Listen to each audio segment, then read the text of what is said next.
AITA for not stopping my husband from asking for a paternity test and leaving him after. I, 32F, have been married to my husband, Ben, 35M, for 7 years. We met in college, and we were both each other's first serious relationships. Everything in our relationship has been good up until this point. We have a 4-year-old son, Theo, and honestly, we had the kind of marriage that a lot of people envied. Ben is a good guy, kind-hearted, funny, and hardworking. He's a great father, and I've always trusted him completely. We've built a life together with a stable home, financial security, and shared goals. We don't fight much, and when we do, we always work things out. But recently, something changed. So, one day, a couple of weeks ago, Ben came home after work and dropped a bombshell on me.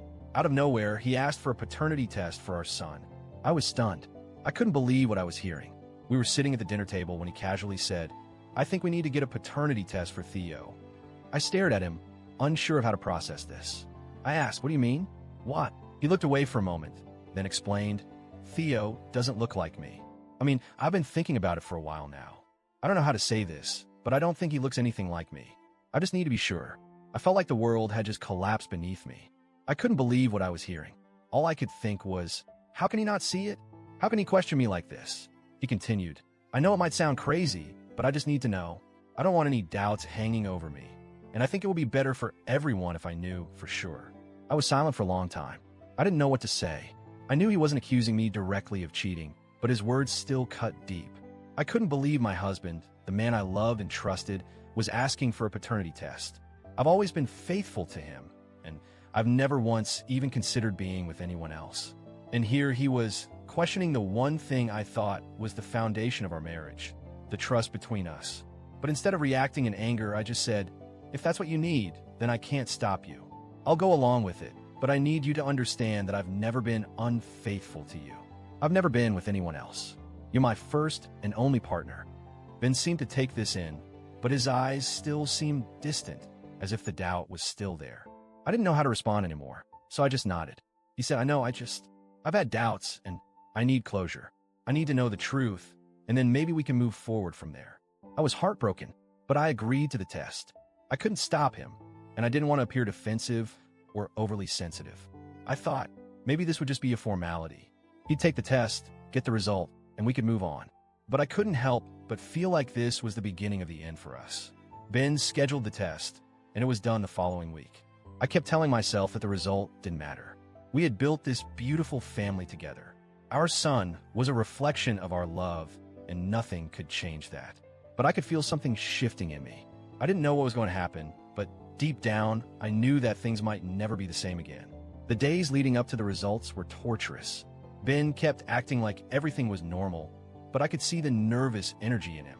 He was trying to keep it together, but I could tell he was anxious. It was as if this one test would determine everything, and I hated that. I felt like I was just waiting for a bomb to drop. Then, the results came. We were sitting in the living room when he showed me the email. He didn't even say anything at first. He just handed me the phone, and there was paternity test result. Ben is the biological father of Theo. For a moment, I felt a strange mix of relief and bitterness. Relief because I knew that our son was his, as I always knew. But bitterness because this moment, which should have been a joyful confirmation, felt like a hollow victory for him. Ben looked at me, and he smiled. "Well, now I know for sure. He's mine." I didn't know how to respond. What was I supposed to say? Congratulations? I couldn't find the words. Instead, I just said, "Congrats. Now you know for sure that Theo is your son and that you've been paying for him all these years." Ben seemed taken aback. "What do you mean by that?" I looked at him, and my emotions boiled over. If you had any doubts about me or our son, then I guess that's it. You got the answer you were looking for. But if you think I would ever cheat on you, then maybe this marriage isn't worth saving. Maybe we shouldn't be together anymore. Ben's face changed. His smile faded, and he looked at me with confusion and hurt. "What are you talking about?" This was just about getting closure. Closure? I snapped, feeling the anger rise. "No, Ben, this wasn't just about getting closure. This was about you doubting me, doubting everything we've built together. This was about you thinking I'm a liar, a cheater, and I can't live like that. If you think I'm capable of that, then we shouldn't be together." He took a step forward, his voice pleading. "Come on, don't do this. I'm sorry. I didn't mean to hurt you. I just needed to know. Please, don't leave. This is just a misunderstanding." But I was already done. I couldn't stay in a marriage where the trust was shattered. When my husband, the man I loved, thought I could betray him like that. I gathered my things, packed up Theo's bag, and left. We went to a hotel, and I haven't gone back since. It's been a few days now, and Ben has been calling and texting nonstop. He keeps apologizing, saying he never meant to hurt me. He says he was just trying to be sure and that I should have stopped him from taking the test if it bothered me so much. He even accused me of being a bratty child and ruining everything. But I don't think I'm the one ruining everything. I didn't ask him to question me. I didn't ask for any of this. He's the one who decided that our son's paternity needed to be tested, and now that the results came back, he's acting like I'm the one who overreacted. I've been debating whether to give him another chance.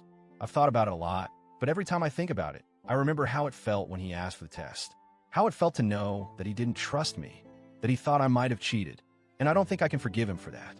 So, Reddit, AITA for not stopping my husband from getting the paternity test and leaving after it was confirmed that our son is his?